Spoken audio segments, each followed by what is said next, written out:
আসসালামু আলাইকুম। নাইমা বলছি বিক্রমপুর থেকে। বাংলাদেশি ব্লগার মম নাইমা চ্যানেলে সবাইকে স্বাগতম। কে কোথা থেকে আমার ভিডিও দেখছেন তা তো আমার জানা নেই, তবে কাছে এবং দূরে, দেশ ও দেশের বাইরে যে যেখান থেকে আমার ভিডিও দেখছেন, আশা করছি সবাই আল্লাহ রহমতে অনেক ভালো আছেন। আমিও আলহামদুলিল্লাহ ভালো আছি। অনেক অনেক ব্যস্ততার কারণে নিয়মিত ভিডিও দিতে পারছি না। তো ওই যে একটা কথা আছে না, যে চোখের আড়াল হলেই মনের আড়াল হয়ে যায়। তো আমার ক্ষেত্রে ঠিক ওই রকমই হয়েছে। অনেক দিন ধরে ভিডিও দিতে পারছি না, এই কারণে অনেকেই আমাকে ভুলে গেছে। আর ইউটিউব প্ল্যাটফর্মের নিয়মই এটা, শুধু আমার শুভাকাঙ্ক্ষী কেন, ইউটিউব নিজেই আমাকে ভুলে যাবে যদি আমি নিয়মিত হতে না পারি। তো বিগত দিনে যা হওয়ার তো হয়েছে, ইনশাল্লাহ এখন থেকে চেষ্টা করব নিয়মিত হওয়ার। কিছুদিন যাবৎ প্রচুর বৃষ্টি হচ্ছে, আর বৃষ্টিতে কিন্তু রেন লিলিগুলো খুব সুন্দরভাবে ফোটে। আর এই তো আমার এখনকার ছাদ বাগানের সবচেয়ে সুন্দর যে জিনিসটা, এটা হচ্ছে হলুদ রঙের বড় বড় সাইজের জবা। বেশ কয়েকদিন যাবতেই এটা প্রায় প্রতিদিনই ফুল দিচ্ছে, আর এখনও অনেক কলি আছে, মনে হচ্ছে আরও অনেক ফুল ফুটবে। আর আজকে ছাদে আসার পর যেটা আমাকে মোটামুটি অবাক করেছে সেটা হচ্ছে এই ফুল দুইটা। এই গাছটার নাম আসলে কি আমি সঠিক জানি না, তবে যে নার্সারি থেকে এনেছিলাম সেই লোকটা বলেছিল এটাও এক ধরনের রেন লিলি। 3 বছর যাবত গাছটাকে লাগিয়েছি, তবে একবারের জন্য ফুল ফোটেনি। এতে আমার কোনো আফসোস ছিল না, কারণ গাছগুলোর পাতাটাই এত সুন্দর, ফুল না ফুটলেও চলতো। তবে আজ ছাদে এসে দেখি এই গাছটাতেও ফুল ফুটেছে, মাশাআল্লাহ। এই যে আমার বিক্রমপুরের বাড়ির এত সুন্দর প্রকৃতি, এত গাছগাছালি, এত ফুলের গাছ, ফলের গাছ, আরও বিভিন্ন রকমের গাছ আমি লাগিয়েছি। আর এত সুন্দর করে আমি আমার সংসারটাকেও গুছিয়ে নিয়েছি। তো এই সব কিছু ছেড়ে আমার যে চলে যেতে হচ্ছে, সেটা ভাবতেই না মাঝে মাঝে মনটা ভীষণ খারাপ হয়ে যায়। আর এই যে আমি কিন্তু খুব সকাল সকালে রান্না করে ফেলছি। ইচ্ছে ছিল পুঁইশাক দিয়ে শুটকি দিয়ে রান্না করব, তাই ছাদ বাগানে গিয়ে আমি বেশ কিছু পুঁইশাক তুলে এনেছি।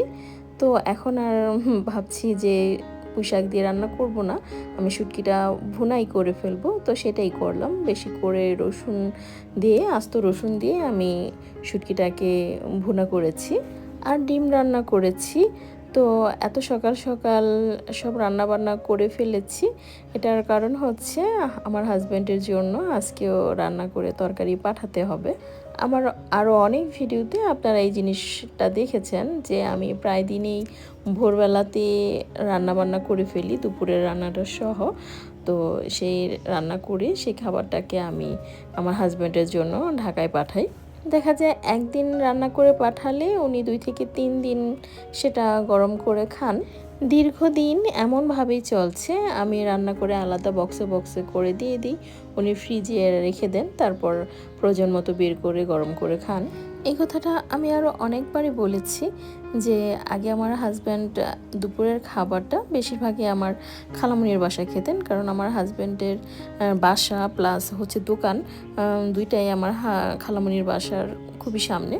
তো এখন আমার খালামণি খুবই অসুস্থ, উনি আসলে নিজেদের রান্নাবান্নায় ঠিকঠাক মতো করতে পারছেন না।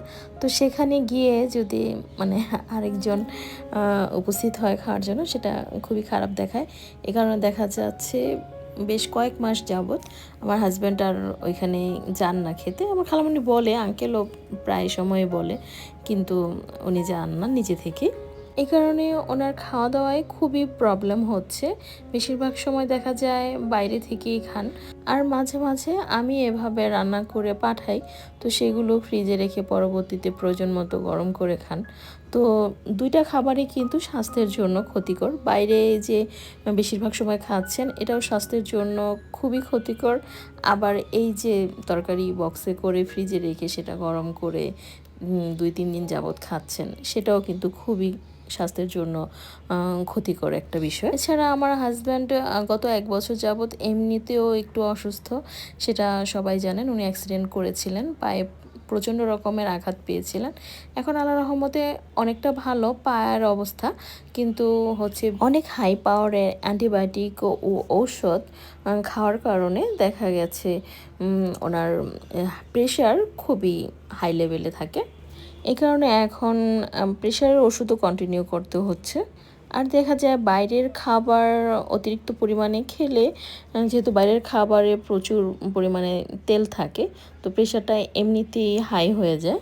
এছাড়া খাবার বারবার গরম করে খাওয়ার কারণে গ্যাসের সমস্যাও হয়ে যাচ্ছে। তো এই সব কারণে খাওয়া দাওয়ার কষ্টটা মানতে না পেরে আমার হাজব্যান্ড একসময় ডিসিশন নিলেন আমাদেরকেও ঢাকায় নিয়ে আসবেন।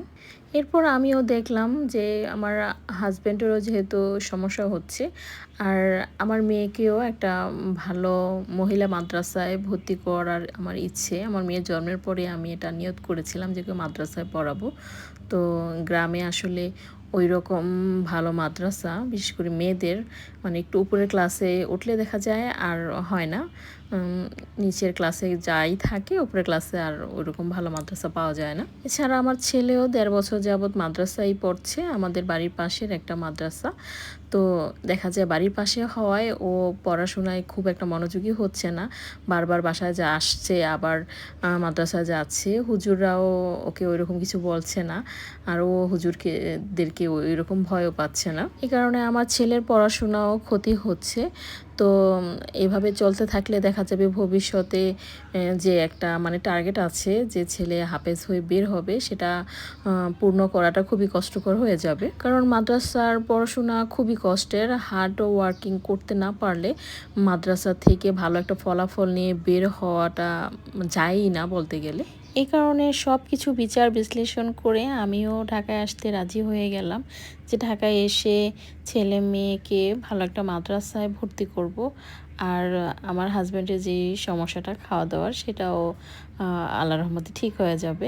আমি চেষ্টা করব সব সময় একদম তরতাজা সব কিছু রান্না করে খাওয়াতে। স্বামী আর সন্তানদের কথা চিন্তা করেই আসলে জীবনের অনেক বড় একটা গুরুত্বপূর্ণ সিদ্ধান্ত নিতে হলো। নিজের এত পছন্দের ঘরবাড়ি ছেড়ে এখন যেতে হচ্ছে ভাড়া বাড়িতে।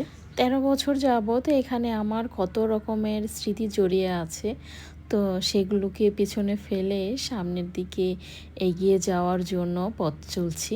বিয়ের পর থেকে এখানে কত আনন্দঘন মুহূর্তই না কাটিয়েছি, আবার অনেক কষ্টের স্মৃতিও আছে।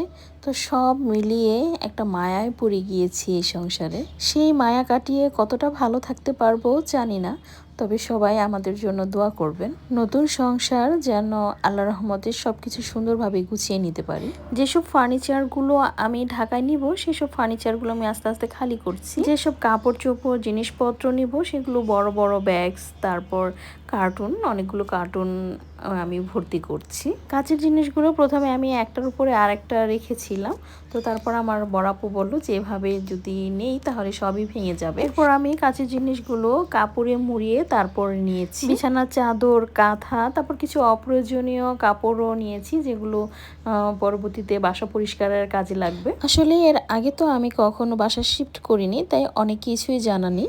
এই যে আমার রুমের যে পর্দাগুলো নতুন বানানো ছিল, এগুলো কিন্তু আমি নামিয়ে ওয়াশ করে তারপর আয়রন করিয়ে এইভাবে কার্টুনে করে নিয়ে যাচ্ছি। আর রুমে যেহেতু আর থাকা বেশি একটা হবে না, হয়তো দেখা যাবে মাসে একদিন আসবো এইরকম, তো এখানে আমি একটা কম দামি পর্দা আগের ছিল সেটা লাগিয়ে নিয়েছি। আর এই আলমারিটা আমি নিব, তাই এই আলমারিটাকে আমি খালি করে ফেলেছি অলরেডি। গত ভিডিওতে দেখতে পেয়েছেন এই ভিডিওগুলো যখন করেছিলাম তখন প্রচুর বৃষ্টি ছিল, ঠিকঠাক মতো আমি কোনো কিছু রোদে দিতে পারিনি। তারপরে যেটুকু পেরেছি তোষকগুলা, তারপরে আমার আলমারির কাপড় চোপড়, শাড়ি, এগুলো আমি রোদে দিয়ে তারপর ভাজে ভাজে ব্যাগে তারপরে কার্টুনে ভরেছি। যাই হোক, ভিডিওটা আজ এই পর্যন্তই। ভালো লাগলে লাইক, কমেন্ট, সাবস্ক্রাইব করতে ভুলবেন না। সবাই অনেক ভালো থাকবেন। আল্লাহ হাফেজ, আসসালামু আলাইকুম।